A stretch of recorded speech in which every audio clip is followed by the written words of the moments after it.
everyone, and welcome to A Sphere of Success, the podcast which looks at challenge and adversity in business and how we can alchemize that for personal development and growth, not just from ourselves, but also from the business perspective as well. So that often when we look back, we think, actually, you know what? This is probably one of the best things that happened to me. Not nice at the time, but good perhaps for the future. And today I have the most amazing guest. He is called Sambor Puskas.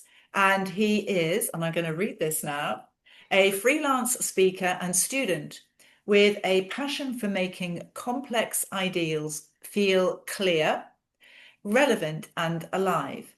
He began his public speaking journey at 16 and now works with institutions like the National Gallery. That's a brilliant National Galleries in London, if anybody was wondering about that. It's absolutely superb. It's brilliant. And to get there is just incredible. Where he explores the intersections of art history, architecture, and urban planning in public talks. With a thoughtful and engaging style, he invites audiences to rethink how culture, cities, and memory shape the world around us. Welcome, Sambor. It's wonderful to have you on the show. Thank you very much for the introduction, Deborah. It's great to be here. Oh, fantastic. So I'm going to delve straight in because being as young as you are, and that's absolutely fantastic, to be able to get into public speaking at such a young age, at 16, I'd love you to tell us how all that came about and what got you into it. Of course, I mean, I'm 20 years old now, so I've been doing it for 4 years since I started.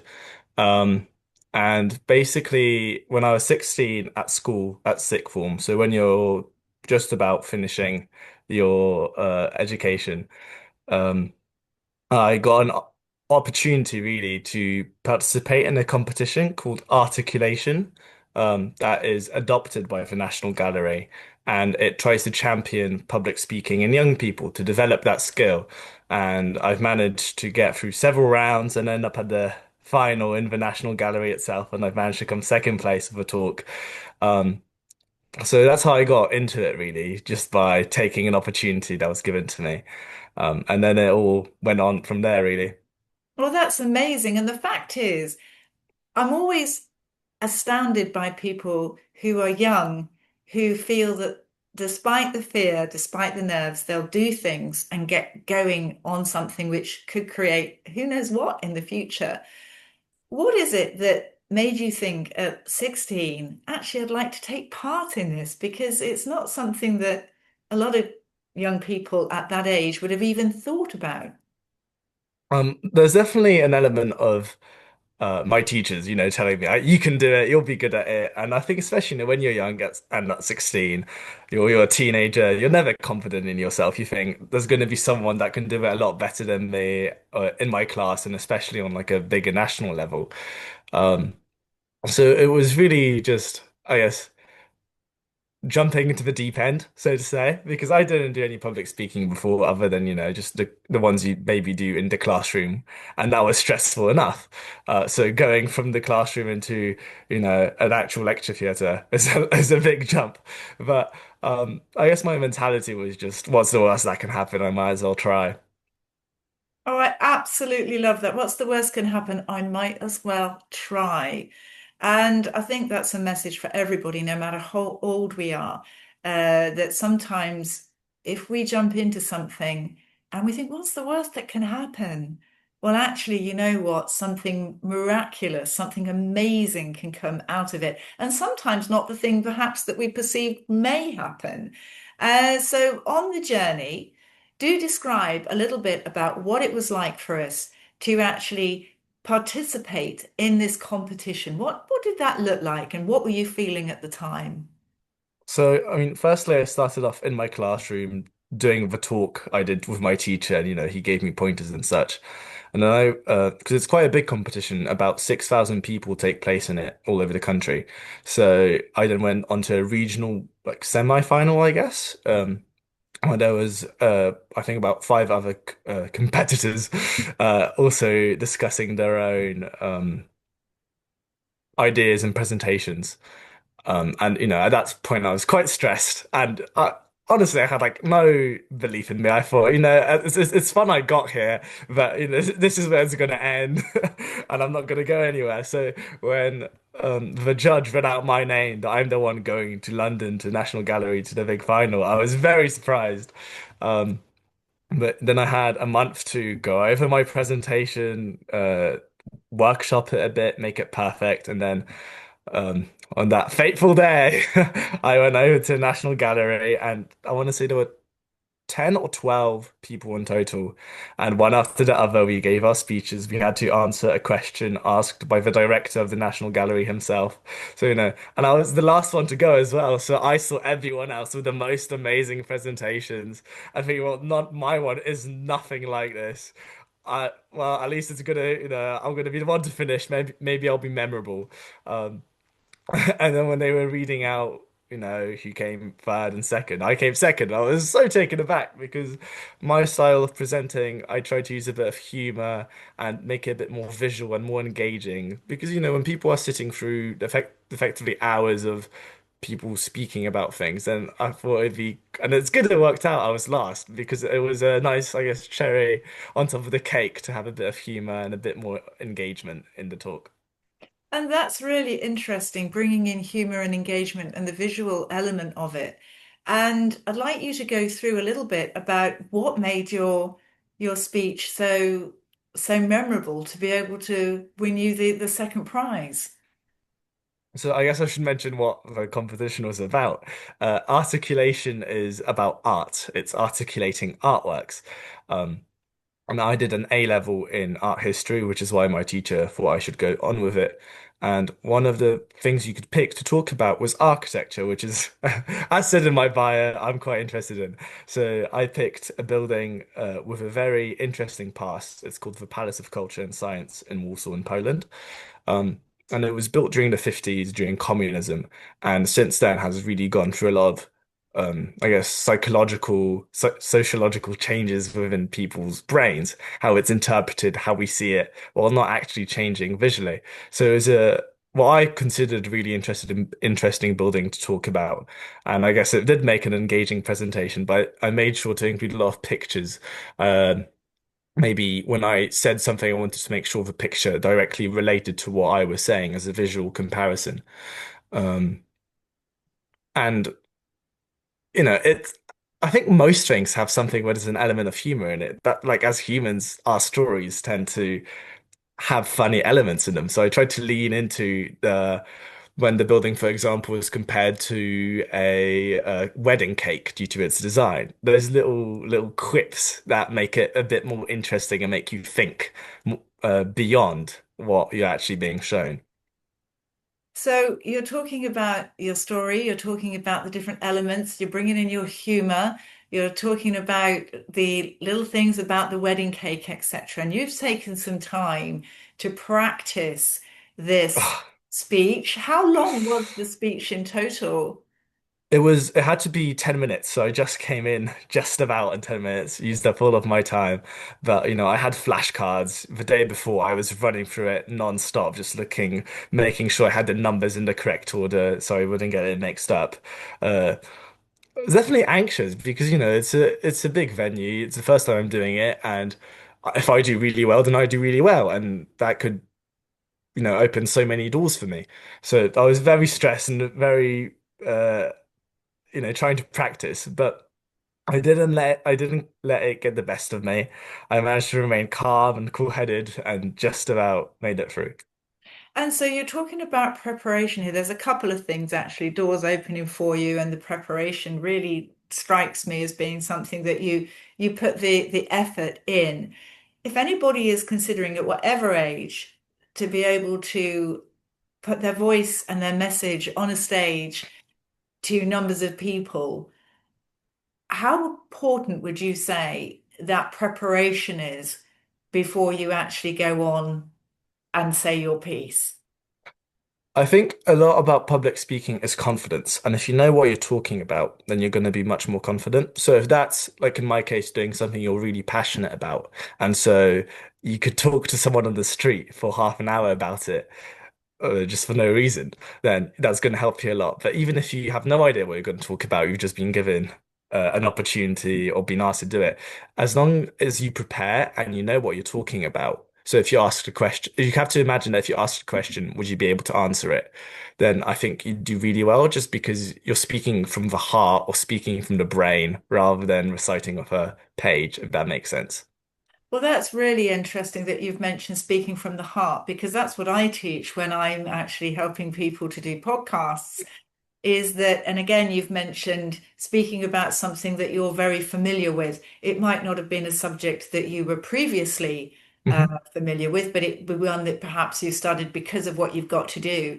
But if it is something which I call within your zone of genius, within something which you know you could speak eloquently until people drop off either with boredom or the fact that they are genuinely tired, it's just like the days that you could discuss it for, the weeks that you could discuss it for. If you can harness that, then Yeah. you'll never get dried up because you've always got something that you can actually dig into. Hmm. Would help from the perspective of telling a story perhaps or something around what it is that you're discussing.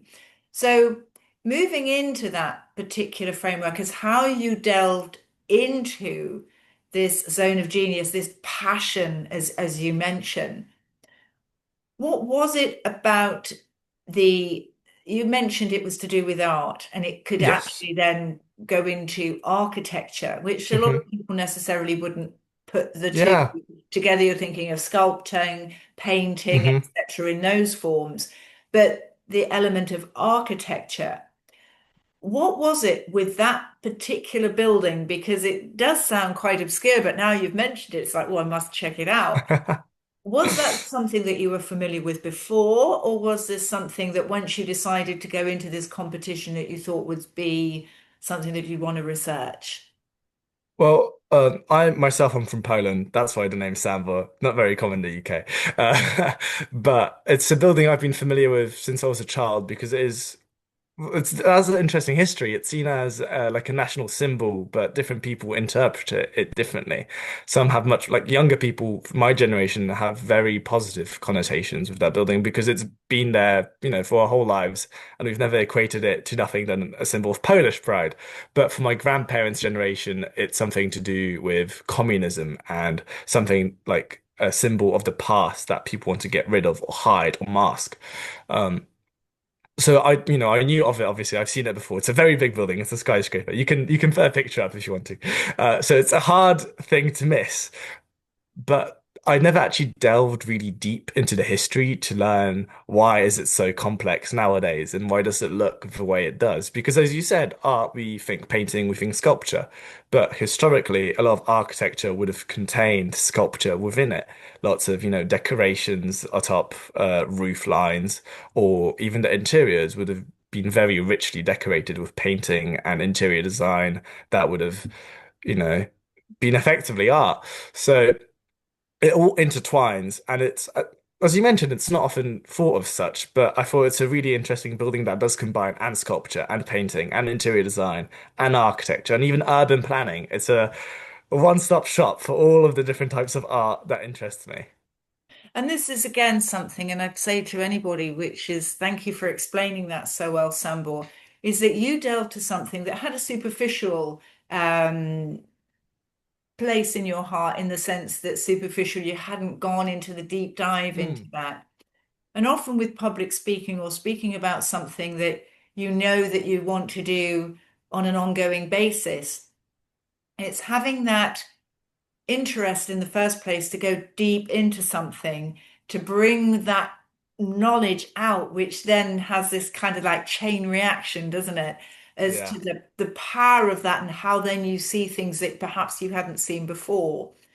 And I'd like to bring this back to people from the perspective of business, because sometimes we think of these subjects as quite dry. And we can think of architecture perhaps as quite dry, these big buildings that are there that we go past every day. Yeah. Perhaps if we work in London, or as you're saying, where this building is in Warsaw in Poland, you wouldn't even notice it, to be honest with you. They're just there.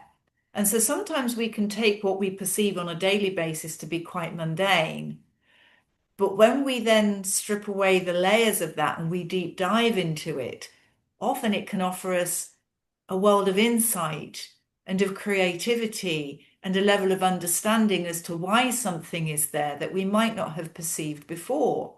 And I think that that is, again, worth telling from the business perspective, because often the dry subjects that people go, oh gosh, no, I've been given a talk to do on something like managing people or time management, something which, you think on the surface is like, oh gosh, everyone's going to be nodding off in about 5 minutes.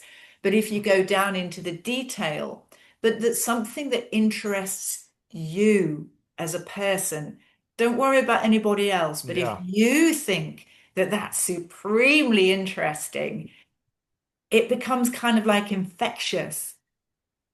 And then people go, oh, okay, I'd never looked at stuff like that before. So thank you for explaining how then you took that and really worked to get deeper into your subject. How would you say that doing that from the perspective of passion, I'm going to use a frame, a word and frame it as authentic voice. Hmm. When you're thinking about speaking from your authentic voice, other than Sambor doing this competition, Yeah. rather than that persona, but actually thinking about that subject matter, how did that help you to engage the authenticity about what you wanted to talk about rather than I want to win or I want to come placed in this competition? How did that bring itself to the fore? There's definitely an element of, I know this building because I'm Polish, but no one else does because why would they? It's a very localized, specific thing. Um, and after I did my research and found out how interesting it is and how it plays into people's psyche and history and geography and everything I find interesting, um, I thought, well, if nothing else, this is a great opportunity to show people that it exists, how interesting it is. Um, and I guess that's what you mean by authenticity, right? It's just something that comes from the heart. I wasn't picking it thinking this will be the best. This ticks all the boxes of this will be the best speech. This is what people want. This is the easiest thing to talk about. It wasn't, but it was something I found interesting, and so could talk about it in a way that other people found interesting as well. And so, what you're telling me there is that you wanted to add value, wanted to serve others with this Yeah. knowledge so that perhaps that could benefit them in some way, so that they could be introduced to a topic that they then might feel of interest, so that they could take this interest further and find out about this particular building and the architecture around it. And again, picking up on that theme, I think if we're thinking about the speaking and how that element of perhaps fear in the sense of, oh my goodness, I've got to speak on stage and oh, everybody's going to be judging me, is to the fact that you've mentioned that you wanted to help people, that you wanted to serve people in some way, that you wanted to give to them through your passion and enthusiasm something that they would feel of value. What I'd like you to do now is to think about that scenario. How did that help you to stand on those stages that you went through the competition with to actually help yourself engage with an audience as opposed to thinking about you? I mean, I think it's interesting because public speaking doesn't come to a lot of people naturally. It's something most people don't get an opportunity to ever really do, right?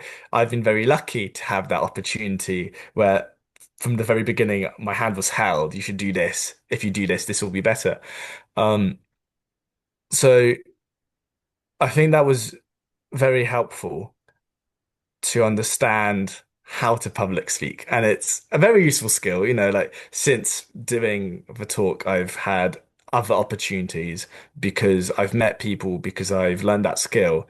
And so even at university, if there's a group project where someone needs to public speak, people say, "Oh yeah, Sambor can do that. He's fine with it." So I'm not sure if that answers your question, Well, no, but it's the fact that we all take this on an individual way and how we handle it. Then there's no right way or wrong way to answer the question. from the perspective of actually standing on stage and commanding people's interests, you Mm. have to speak to the interests of those people. And Yeah. often I believe that when people look within themselves, the first thing is there's a negative bias. Whenever we self-analyze, it always comes from a point of slight negativity. So Yeah. if we can take that from the perspective of removing our thoughts inwardly and actually then putting our thoughts as to how can we serve an audience by providing them with the very best information, but providing them with a story that really could resonate with them as to the reason why the outcome that we perhaps want them to have, like, learning more about that building or learning more about architecture in general, how our towns and how our cities are made up, etc., perhaps how they're planned well or planned not so well, etc. That could be something which in your talks you're perhaps even subconsciously giving Yeah. to your audience because you're not thinking about me. You're thinking about all of the people out there that could benefit from that story. So I think that from what you're saying, yes, it's really sort of compounding my thoughts on as soon as we get out of our own heads and put something out for others, it becomes a far less scary proposition Yeah. to stand in front of other people because we're actually serving them. Yeah. I mean, you have to think of it from perspective that people are there because they want to listen to you. I think often when you think of public speaking, you might be thinking that you are forcing them to listen to you. You know, they're going to be sat in a chair because often whenever we are subjected to listen to people, we don't want to be there, right? So when you're public speaking, you come off that assumption that, as you said, negative assumption. Um, Like people are just going to be there, they want to go have lunch, they want to go have tea, they want to fall asleep, and you're just there talking about something. But if you can make it engaging and so come from the heart and talk about something you're passionate in, and especially if you're doing a tailored talk. So I was doing it in a national gallery about art, so it made sense so that people would be interested. Um, I feel like it's a lot easier to be able to do that and tailor your talk and make it interesting so that people want to be there, so people want to listen to you, and you show them new things. Which is after my talk, people came up to me and said, "Wow, I never heard about that building. That's so interesting." And even in general about art, even though I talked about one specific building, it works for all of them. Every building, everything has a history, is located somewhere. Everything is so interconnected and interesting on every level. Everything can be developed. Even, I didn't talk about business, but I'm sure even interpersonal connections in business can be used by a multitude of examples to become really interesting to listen about. Absolutely. I love that theme that everything, even in the minutest detail, can become interesting. Anything that's been created has been created potentially for a reason. And ultimately, it has been created by somebody that came up, or a group of people that came up with the ideas in the first place. And so there's always something to explore and delve into. However, as I said, mundane that might be on the outside of things, on the surface, and then you get into the real nitty-gritty of it, and all of a sudden a whole new world can open up, reams of worlds can open up. And that's why I think that, I think there's various sort of shows on, I think it's Radio 4, that talk about the inside of a ping pong ball. And it's Hmm. just like, you think, well, there's nothing there. But yes, of course there is, because there'll be atoms and there'll be space and there'll be the inside of the ping pong ball. And, once you go into those things, even those things where you think, oh, I can't, talk about your pencil, Mm. you go into it in a detail that actually brings it to life. And then all of a sudden, you've got something in a subject that you can really talk about all 2 hours, 3 hours worth of Yeah. information, and it'd be really interesting. So if anybody is faced with that thing that you've got to do the talk that everybody you think wants to go to lunch, wants to have a sleep, would rather be anywhere else but where they are, and sometimes that happens in a business context because people have got to go and listen. Let's say, for instance, you're doing something on health and safety. It's just like the flight attendants that do the health and safety check on the plane. Yeah. And sometimes they make it comical or they do a little dance or something and everybody looks at them because it's different. They can't move away from the script, but they've made that whole dynamic change. People take this, photographs, people record it, etc. People put it up onto social media because you're just actually captivating somebody's interest in a different way and bringing what you're talking about to life. And I think that's an amazing skill to have. And coming back, you mentioned that you thought, well, what kind of doors could this open for you? What kind of opportunities could this give? And I know you've alluded to some of them, but I'd love Hmm. you to go and now let us know what kind of things have opened up for you as a result of doing this. I mean, foremost, I think it's just confidence level. Like, even if I didn't win and, nothing, and they completely ignored me, even even if that happened, I would have had the confidence which has stayed with me for the rest of, up until this day. I am much less scared to talk to people in public, in front of an audience, but also just to come up to someone in public, or even tomorrow, for example, I'm having a meeting with the local mayor of the town I'm in, and I feel like I'm only confident emailing his office and asking for a meeting because I've developed the confidence skills to speak with people. Um, so I think that's by far the biggest door that has opened, and that will lead on to so many more doors. Um, but in but also because I was doing with the National Gallery, and there were people that listened to my original talk, and they emailed me after being like, "Oh, I'm the head person of this charity that's interested in art in this town. Could you please come and do the same talk because it was so engaging, and I think our community members would love to hear it." So as a student, for example, those were paid opportunities for me, which is great. Um, so it's a lot of, I guess, not actual networking because it's not like I shook hands and met people to that level, but I became more known. People started following me on LinkedIn, or I was invited to an event and someone at the event knew me from my talk. So, um, I guess that's probably the biggest benefit. Those two are the biggest benefits of public speaking and the doors that opened. Yes, and also, this confidence and this awareness creation that you've mentioned, you never know who knows who and where the information then gets placed, etc. Yeah. And the other thing is you're now willing to say yes to things. I'm on this podcast, I would have never said yes to a podcast a couple of years ago, but what There have I you got to go. lose, right? And that's it, isn't it? You haven't got anything to lose. And so, again, I just love because it's irrespective of age. I came to this late in life. I mean, goodness me, if I'd have done what you've done at your age, who knows what would have happened. But ultimately, I had a chronic fear of standing up in my authentic self. I used to put personas on, but I think people can see through that, and it only lasts for so long. And it's exhausting because let me tell you, if you're putting something out there that isn't you, you have to then be that person for the people that have seen you like that. I mean, And you're then you have acting, to right? remember what you were like with those people because it's not natural. The moment you're natural and you are who you are, there's absolutely no reason why you can't do that over and over and over again and it become far less of an issue about even with preparation. I know we all need to be prepared, but we don't need to be thinking, oh gosh, this is going to take me, some cases it will, but Yeah. often it won't take you months and months of practice. Once you've got your bedrock in place, you can then move from that and use different things to actually then start to branch out. So once you've got letting people know, once you've got the framework in place to know that it doesn't matter what people think, just go out there and do it. And if you dry up and you haven't got anything to say, it's a learning opportunity. It's not to say, oh, it's dreadful and I'll never do it again. Because, it was the first time I remember as a kid learning to swim, and I hated the water, and I'm not a big fan of it now. But ultimately, it was cold, it was wet. I don't like getting wet specifically.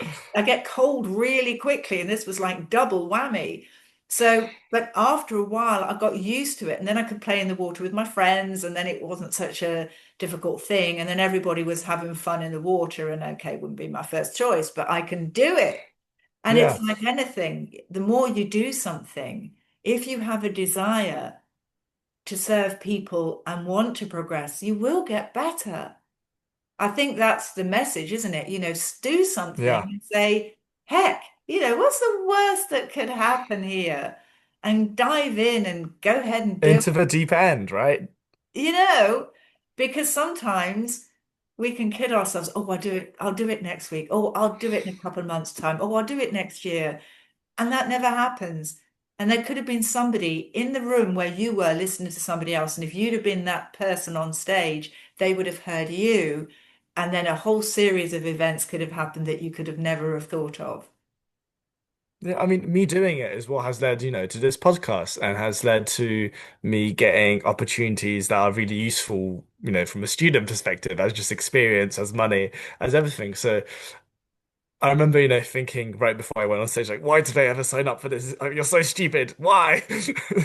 But, in hindsight, it's one of the better things I did at that age. It was surprisingly really future-proofing myself because, at 16, you don't really tend to think about the future. So I'm glad, pressure from family and from teachers and from my friends who are like, you can do it. And I guess them supporting me has was really just helped in general up until this point. Well, yes, and thank goodness for the teacher that let you know about the competition and urged you to take part Tim, because good for Tim. Because it often does take somebody that is in a place where they can see us as we can't yeah, see ourselves at that point yeah, and see what we have within us to be able to go ahead and go, you can do this with a bit of practice and a bit of hard work. You can actually do this. And the fact that you came second out of what you said the entry level was 6,000. I mean, that is just phenomenal, isn't it? I mean, you can always think, wow, out of 6,000 people, you came second. And you weren't the kid who'd been to stage school. You hadn't been yeah, doing this before. You weren't in necessarily the debating society or what have you. yeah, So it can be open, and sometimes I'm a true believer. We have skills and talents that unless we push ourselves to do something that could be conceived as a bit scary and new, they don't have a chance to surface because they're never tested, they're never brought yeah. out to the light of day.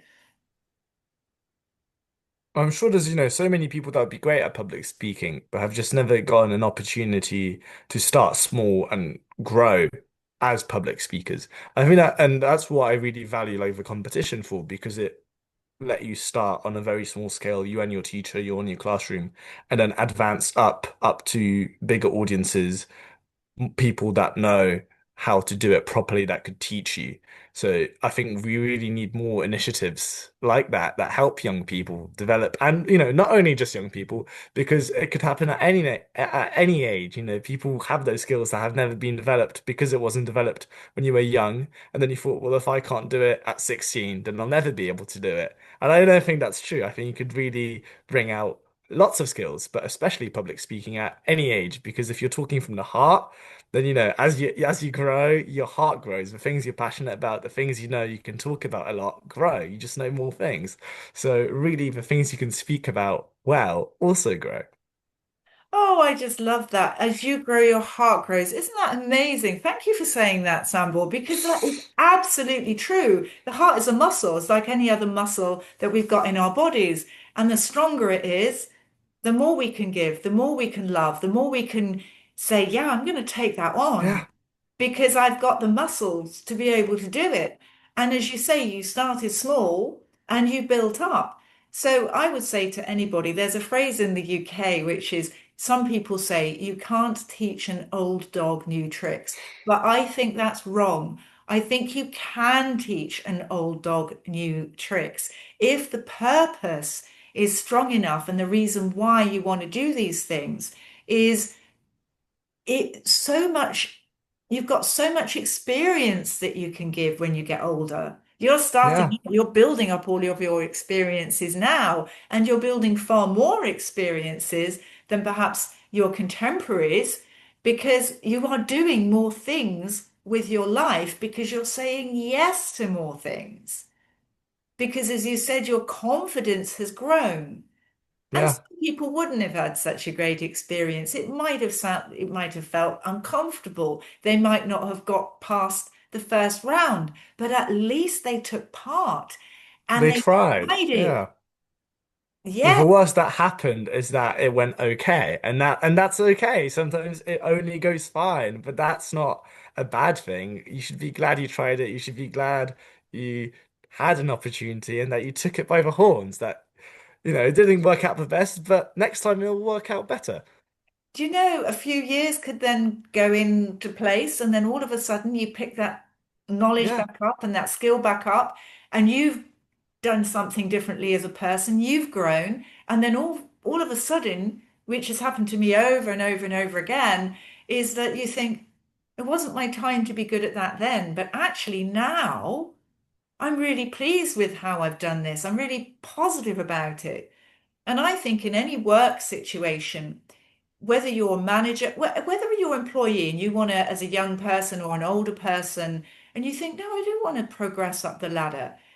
If you can have your voice heard in a way which other people resonate with that and your message be taken by other people, that means you can be in a situation of influence. And once you're in a position of influence, influence is power. So you're starting to build up, and I would say with a good value system, a great power base. Because I never used to put my hand up. And if it was any more than a couple of people in a meeting, I think, oh, I can't ask a question because I don't feel like I'm confident enough to ask the Mm. question. They might think I'm stupid by asking the question. And now I can be in a room of two, three, 400, 1,000, 1,500 people. And if the person in the front says, has anybody gotten a question? It seems that gravity just go on, and my arm shoots up. I think, oh, crikey, I haven't even got a question yet. I've got better think of one. And the number of times people have said, oh, wow, Deborah, that was an amazing question.